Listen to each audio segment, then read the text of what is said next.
Hi guys, and welcome to another video from Between the Ropes TV. Guys, I'm really excited. I'm really looking forward to Saturday night on DAZN live. We've got Leigh against Mauricio Lara. This time, Leigh is now the full WBA featherweight world champion. How great does that sound? This fight is headlining a massive card in Nottingham. Great atmosphere in Nottingham. Great for Leigh to be back at home. This fight should have happened, we know, last year. Leigh got injured. It still goes ahead. That's the thing, isn't it? You actually know it's going to be in a massive column.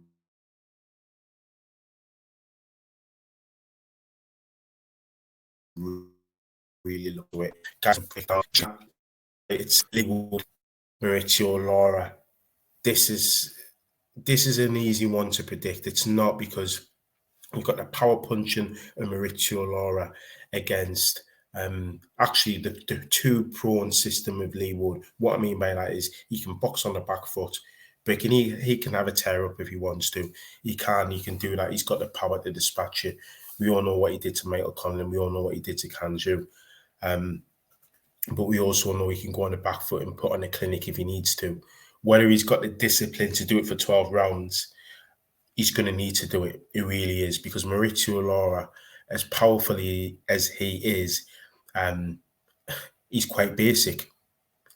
He's quite slow. He's flat-footed. He comes forward. He can be wide open. He can windmill.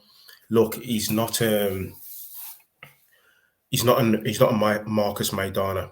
You know, he's not a Lucas Matisse. There's no subtlety with his aggression when he's coming forward. He is what he is, Mauricio Lara. I think if you do what Warrington did and you fight him at his own game, there's only going to be one outcome, and Mauricio Lara will come out on top. If you look to box Mauricio Lara, you're in with a chance. And I think actually you're in with more than a chance. I think you can cruise to a wide points decision. We all know Leigh got that in his arsenal. He's got that in his tool set. I expect Leigh to adopt that approach. I expect him to be on his back foot, keep it nice and tight early on. What Leigh has got, those great powers of recovery. We saw him get hurt against Lee Conlon, come back into that fight.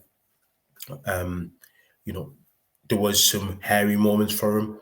Mike Conlon was dominant early on, but even the middle rounds were nip and tuck. But Conlon seemed to get weaker as the fight go on, and Leigh was the opposite. He got stronger as the fight went on.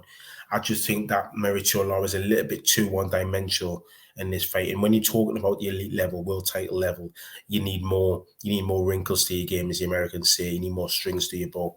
Leigh has that. I just think this could be Leigh coming out party was against Kanzu, not Michael Conlon, because Kanzu was rated the #1 featherweight in the division. I think Leigh rise continues. I really do. I think Leigh it'll be a hard fought fight. Don't get me wrong. Mauricio Lara will give him some problems, test his chin early on. But Leigh going to have to be on his bike, and if he can stay disciplined, Leigh wins this on points. I've got every confidence he can do that. I believe in his jab. He's got decent footwork. His defense is what I'm unsure about. Sometimes I think he can just pull away, and I don't like that in a fighter, particularly if they're going backwards in straight lines, because they get caught. Even in the top level, people read that, so he could easily get caught. So that's my prediction. I'm gonna go for Leigh on points. Moving down the card, it's great to see Dalton Smith back on DAZN, back on his home, fighting and defending his British title against Billy Allenson. Billy Allenson's a tough kid. He's no joke. He had a draw against Ben Fields last time out.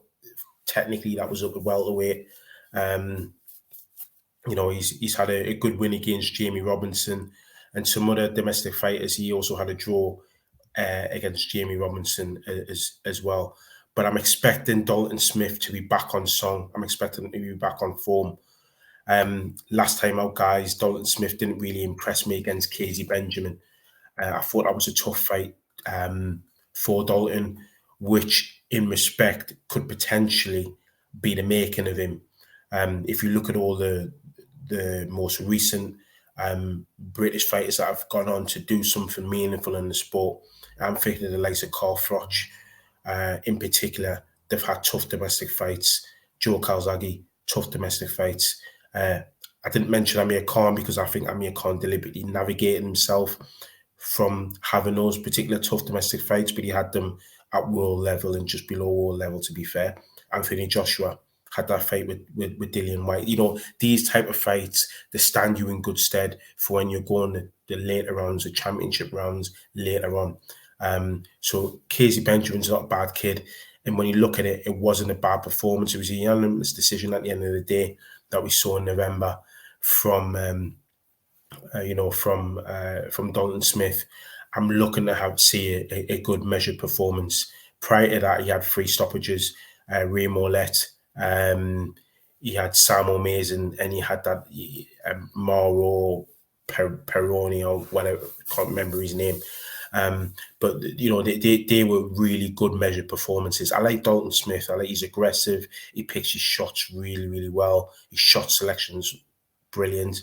You know, his head's on the centre line a little bit, but his defence is pretty tight. I think sometimes, I think in the Casey Benjamin fight, he was getting a little bit greedy, over ahead of himself. But he'd done a 12-round distance there. It's not going to do him any harm. You know, for somebody who's only had about 13 fights, that's not to be sniffed at. So I'm looking at another good performance from Dalton Smith, particularly when over on Sky, the building at the museum is being the main guy at 140. So I think Dalton Smith, people are saying he didn't perform very well. We know it was a bit hard for him against Casey Benjamin. So I'm hoping he goes out with a better performance in this fight. Again, moving down the card, I want to talk about Gary Cully. Gary Cully, he's going to be fighting for the WBA Intercontinental Lightweight belt against Wilfredo Flores. We don't know too much about Wilfredo Flores. We know a lot about Gary Cully. Gary Cully, we've said it on the channel before. I remember saying it to Yaz, how the hell does this boy make lightweight? This is a 6'2" kid, southpaw, can really, really punch, really, really bang. People talk about the way Lewis Ritson was blowing everybody away at domestic level at lightweight.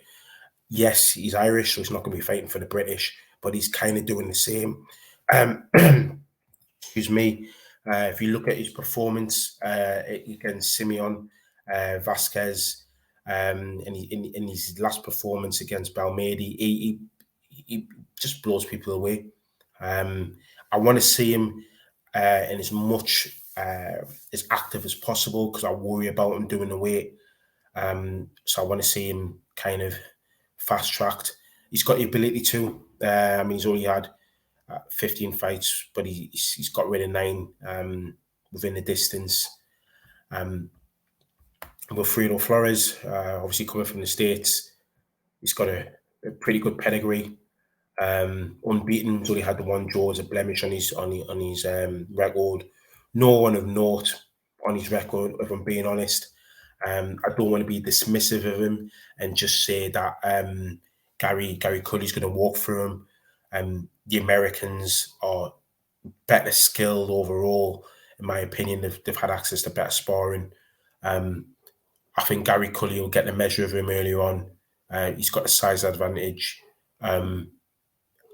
He's got a power advantage as well, because we know he's stopped better opponents. Which I don't just look at the number. I look at the who they've stopped.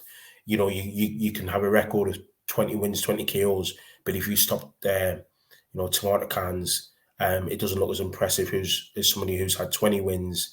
5 of them have come by way of knockout, but you've stopped 5 really, really tough kids, unbeaten kids who've got great records. That's what I'm looking at.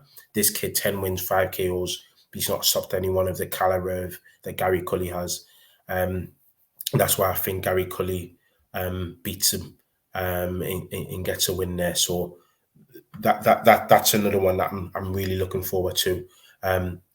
As well, on the card, not so much fights, because I think it then goes on to be very left hand heavy. At least with the three I mentioned, there's an element where there's a potential they could lose, particularly with Leigh Wood, Gary Cully, not so much with Dalton Smith. But I'm looking forward to seeing Gamal Yafai getting back out there. He's, we know he's had his 2 defeats. I thought the defeat against Jason Cunningham was particularly hard to take. He got dropped a number of times in that fight. Be nice to see him come back, get himself back in some form, and then go again, because he doesn't really have too much by way of time on his side. I think he's 31, and when you look at the smaller weight classes, it makes a big difference. Junaid Bostan's a prospect that Matchroom are really bigging up.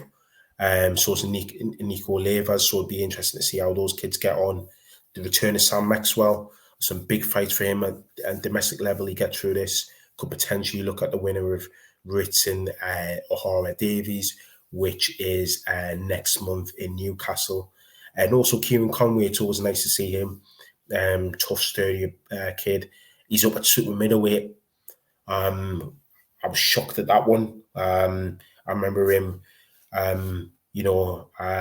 being like middle and then going to middle. I think he'll come back down to middle. I think this is just to get the cobwebs off. I can't really take him too serious. He's a super middleweight. And then obviously we've got Siobhan Clark as well back out.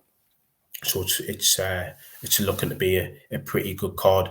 So yeah, guys, that's it from me. Really excited about this card.